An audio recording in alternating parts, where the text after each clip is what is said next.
तीन आदमियों को दिखाया जाता है जिन्हें इस सीरीज में नाइट वॉच के नाम से जाना जाता है। नाइट वॉच जो वॉल की रक्षा करते हैं और साथ ही इनको नाइट वॉच बनने के लिए शपथ लेनी पड़ती है कि ना ही ये शादी कर सकते हैं और ना ही किसी के साथ शारीरिक संबंध बना सकते हैं। अगर यह इन शर्तों और अपनी जिम्मेदारियों से भागते हैं तो इन्हें मौत की सजा मिलती है। और यह जिस वॉल से निकल रहे होते हैं यह उनकी रक्षा करते हैं और वह वॉल 300 फीट लंबी और 700 फीट ऊंची होती है जो यहाँ के सभी लोगों को वॉल के उस पार वाइल्डलिंग्स और बाकी जंगली जानवरों से बचाने का काम करती है।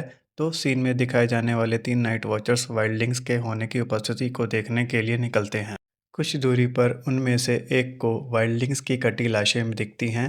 तो फिर वह वापस जाकर अपने साथियों को बताता है तो वह तीनों वहां जाकर देखते हैं तो वहां उनको कुछ नहीं दिखता। लेकिन वहां अचानक एक सफ़ेद नीली आंखों वाला दानव जो 1000 साल पहले गायब हो चुके थे आ जाता है। उनमें से दो को पलक झपकते ही मार देता है और तीसरे को जिंदा छोड़ देता है ताकि वह वापस जाकर अपने साथियों को बता सके। पर वह डर के मारे अपनी जिम्मेदारियों को छोड़कर वुल से दूर भाग जाता है। इसे सैनिक पकड़कर वापस विंटरफेल ले आते हैं। विंटरफेल 7 किंगडम में से एक किंगडम है जिसके लॉर्ड का नाम नेड स्टार्क है और वहाँ हमें उनके बच्चों को दिखाया जाता है जो तीरंदाजी का अभ्यास कर रहे होते हैं। यह आपस में 6 भाई बहन होते हैं जिनके नाम रॉब, आर्या, ब्रैन, रिकॉन, सांसा और जॉन स्नो जो नेड स्टार्क की नाजायज औलाद होती है। तो वहीं लॉर्ड के पास एक आदमी उस भागे हुए नाइट वॉच के बारे में बताता है जिसे वह घोड़ा मान लिया जाता है क्योंकि उसने अपनी शपथ को तोड़ दिया था जिसकी सज़ा विंटरफेल के लॉर्ड उसका सिर काट कर देते हैं। तो वहां से वापस आते हुए उनको एक डायर वॉल्फ मरा हुआ दिखता है जिसके 5 बच्चे होते हैं जिसको राजा मारने की अनुमति देता है क्योंकि उनको पालने वाली माँ मर चुकी थी। पर तभी जॉन स्नो उनको सलाह देता है कि यह 5 बच्चे आप अपने बच्चों को पालने के लिए दे सकते हैं क्योंकि आपकी मोहर का चिन्ह भी वॉल्फ है। तो राजा इस बात के लिए मान जाते हैं और जाते वक्त एक और बच्चा दिखता है जो जॉन स्नो को दे दिया जाता है। फिर हमें 7 किंगडम की राजधानी किंग्स लैंडिंग में दिखाया जाता है जहां पर जॉन एरन जो कि किंग्स लैंडिंग के राजा रॉबर्ट बेराथियन के रक्षक होते हैं उनकी अंतिम विदाई दिखाई जाती है। और वहीं टाइविन लैनिस्टर जो रॉबर्ट बेराथियन के ससुर होते हैं और उनके 3 बच्चे सर्सी, जैमी और टीरियन जिनमें से सर्सी और जैमी आपस में जॉन एरिन को लेकर बात कर रहे होते हैं। इसने इन दोनों को आपस में इंटीमेट होते हुए देख लिया था इसलिए जैमी लैनिस्टर ने जॉन एरिन को मार दिया था।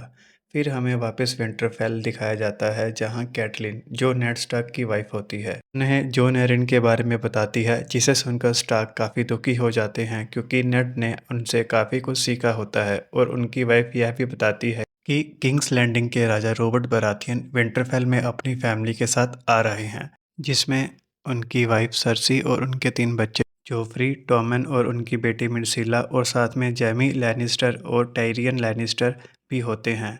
रॉबर्ट के आते ही वह नेड स्टार्क से अकेले में बात करने के लिए चले जाते हैं जिससे हमें पता चलता है कि वह दोनों आपस में काफ़ी अच्छे दोस्त होते हैं। बातें करते हुए रॉबर्ट नेड स्टार्क को 2 बातें मानने के लिए बोलते हैं। पहली कि तुम मेरे साथ चलो किंग्स लैंडिंग मेरे रक्षक बनकर और मेरे बेटे जोफ्री की शादी अपनी बेटी सांसा से करवा दो। तो नेड स्टार्क के पास इस बात को मना करने के लिए कोई वजह नहीं होती। तो इसके बाद सीन शिफ्ट होता है पेंटोस में जिसका लॉर्ड इलीरियो मोपैटिस होता है जिसने किंग एरिस जिसे मैड किंग के नाम से भी जाना जाता है उसके 2 बच्चों को पनाह दी होती है, बेटा विसरिस और बेटी डेनरिस। क्योंकि जब जैमी लैनिस्टर ने मैड किंग के ऊपर हमला किया तब वह किंग्स लैंडिंग का लॉर्ड होता था इसलिए उसने अपने बच्चों को बचाने के लिए पेंटोस भेज दिया। अब हमें पेंटोस में डेनरिस को दिखाया जाता है जो अपने भाई की बात सुन रही होती है कि तुम्हें आज दोथराकी के राजा खाल ड्रोगो देखने आ रहे हैं क्योंकि मैंने उनसे सौदेबाजी की है कि तुम्हें उनसे शादी करनी पड़ेगी, बदले में वो हमारा साथ देंगे किंग्स लैंडिंग को वापस जितवाने के लिए।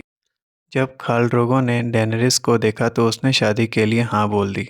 वहीं दूसरी तरफ हमें विंटरफेल में दिखाया जाता है कि जॉन स्नो तलवार चलाने का अभ्यास कर रहा होता है। तभी वहाँ बेंजन जो नेड स्टार्क का भाई होता है जो खुद एक नाइट वॉच होता है तो जॉन स्नो उनको बोलता है कि मुझे भी नाइट वॉच बनना है और वॉल की रक्षा करनी है तो आप इसके लिए लॉर्ड नेड स्टार्क से बात कर लीजिए क्योंकि वह आपकी बात को मना नहीं करेंगे। उनके वहां से जाते ही एंट्री होती है टायरियन लैनिस्टर की जो बोना होता है वह जॉन स्नो को कहता है कि हम दोनों एक ही किश्ती में सवार हैं क्योंकि तुम एक नाजायज औलाद हो और मैं बोना हूँ, इसलिए मेरे भाई जैमी के अलावा मुझे कोई नहीं चाहता। फिर टायरियन कहता है कि मुझे भी अपनी लाइफ में एक बार वोल को नज़दीक से ज़रूर देखना है।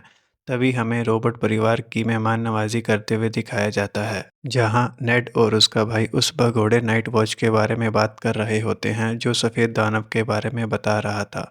साथ ही वह जॉन स्नो के बारे में भी नाइट वॉच बनने के लिए पूछ लेता है, जिसके लिए नेड हाँ कर देता है। फिर हमें दिखाया जाता है कैटलिन स्टार्क अपने पति नेड स्टार्क से बात कर रही होती है। तभी उनके पास एक खत आता है जो कैटलिन की बहन लीजा ने भेजा होता है, जिसमें लिखा होता है कि जॉन एरिन का जो लीजा का पति होता है उसका देहांत नहीं कत्ल हुआ है, जिसके पीछे जेमी लैनिस्टर का हाथ है। साथ ही में यह भी लिखा होता है कि रॉबर्ट बराथिन की भी जान खतरे में है, इसलिए हो सके तो अपने पति को उनके साथ किंग्स लैंडिंग मत भेजना।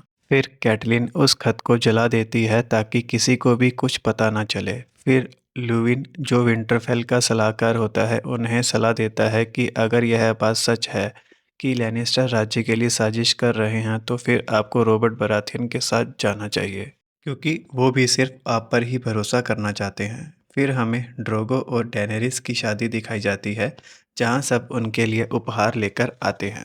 इसमें एक सर जोरा मोरमोंट भी होते हैं, जो डेनेरिस के पिता मैड किंग के लिए काम करते थे, जिन्हें अब वहां से निकाल दिया जाता है क्योंकि उनके ऊपर गुलामों को बेचने का इल्ज़ाम लगाया जाता है। उन्हें इतिहास की किताबें देते हैं। वहीं इलेरियो मोपैटिस उनको ड्रैगन के 3 अंडे देते हैं, जो समय के साथ पत्थर बन चुके होते हैं। वहीं दूसरी तरफ नेड स्टार्क और उनके कुछ साथी किंग्स लैंडिंग जाने के लिए तैयार होते हुए दिखाए जाते हैं। वहीं दूसरी तरफ टायरियन और जॉन स्नो के साथ वॉल पर जाने के लिए तैयार हो रहा होता है। और इन सब के जाने के बाद हमें दिखाया जाता है नेड स्टार्क के बेटे ब्रैन, जो एक मीनार पर चढ़ रहा होता है। थोड़ा ऊपर जाते ही उसको सर्सी और जैमी दिखते हैं, जो एक दूसरे के साथ इंटीमेट हो रहे होते हैं, जिसे सर्सी देख लेती है। फिर वह जैमी से ब्रैन को मीनार से नीचे फेंकने के लिए कहती है, क्योंकि वो नहीं चाहती थी कि इसके बारे में किसी को भी पता चले।